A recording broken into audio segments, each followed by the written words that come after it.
Yo, what is up, ladies and gentlemen? Welcome back to the channel. We are featuring a new segment, and that's going to be breaking down competition footage of some of the best black belts in the world. So on our first installment, we're going to feature Jamil Hill-Taylor and Meyram. I can't pronounce his last name, I apologize. But we're going to talk about how Meyram is able to chain guard passing together to pass the infamous lasso guard of Jamil Hill-Taylor. So we're going to start the video here because this is where the significant guard passing and guard retention occur in the match. Jamil Hill, who's playing on the bottom, gets Meyram into a lasso position on his left, Meyram's right, and Meyram is controlling Jamil's right leg with his left arm. Meyram is going to start pulling his arm up just to loosen up the grip that Jamil has on him, and then he's going to start snaking his right arm behind Jamil's left leg. Now I'm going to slow it down here and at multiple parts of the video because this is very, very important and very technical. Now Meyram is going to step his right foot into the space behind Jamil's leg and then pull his right arm out of the position, freeing himself from the lasso. Jamil is going to abandon that lasso side and start playing the side he has the De La Hiva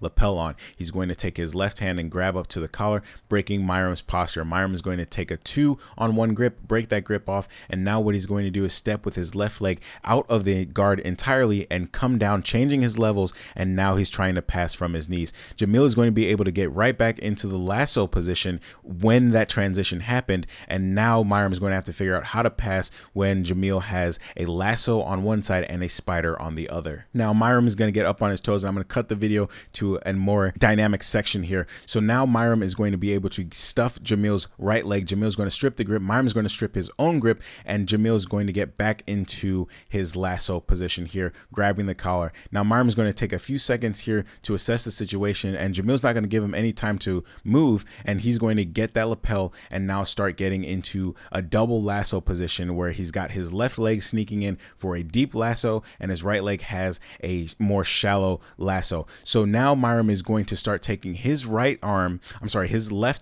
and bringing it to his right arm. And now what he's going to do is once he strips this grip, I'm going to slow this down here because it's very, very quick. He stuffs Jamil's right leg and kind of glides over almost all the way to side control, utilizing that side to side passing to get past the legs of Jamil Hill-Taylor. Now he's not out of the woods yet because Jamil is able to get into this lasso lapel position, which Meyram is now going to have to deal with. Meyram steps all the way over the legs, and now he really has to figure out how he wants to pass this position that he's now stuck in. Meyram is going to take a second and square back up and reassess from here. Jamil's guard has been absolutely phenomenal throughout this match. Despite all the dynamic movement that Meyram has been doing, Jamil has been pretty much able to stay into his lasso spider position with relative ease, I would say. Just from watching, I'm not sure how easy it was for him to deal with this, but Meyram's able to stuff his leg, step over, and then step right back. So he's utilizing that side-to-side movement and that tripod passing position to kind of throw Jamil off of his game. Jamil is going to recognize that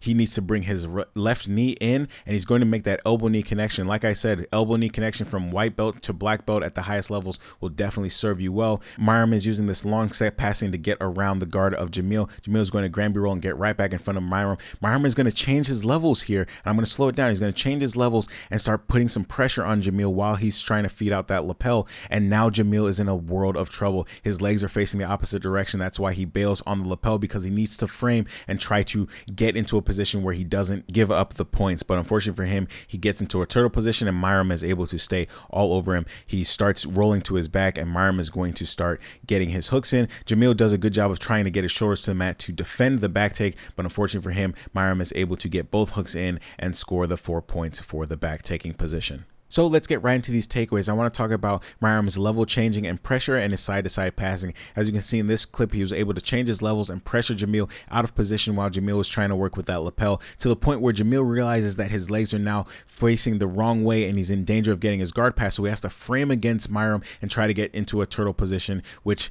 ultimately spelled disaster for him because Meyram was able to take the back and score the points. In this clip, Meyram was able to utilize dynamic side-to-side passing to kind of get Jamil out of position while he tries to deal with this lasso that Jamil has pretty much locked him down in the entire match. With that side-to-side passing, it kind of opened up this position and allowed Meyram to start utilizing the level change and the pressure to ultimately force Jamil to a turtle position, and then ultimately allowed Meyram to take his back. So that is the end of the video. Thank you guys for watching, and thank you guys for supporting the channel. It truly means more than you know. Let me know in the comments if this is something that you guys want me to bring to the channel, because again, I like rolling and I like watching myself roll and talking about my roles, but there are a lot of people who do very, very cool things with their guard passing and guard playing that I'd like to bring to the channel and kind of break down for people who might not know what is going on when these grip fighting and these dynamic positions are happening. So let me know in the comments if that's something you would like me to bring. So that's all the time I have for this video. Thank you guys for watching, and I'll catch you on the next one. Peace.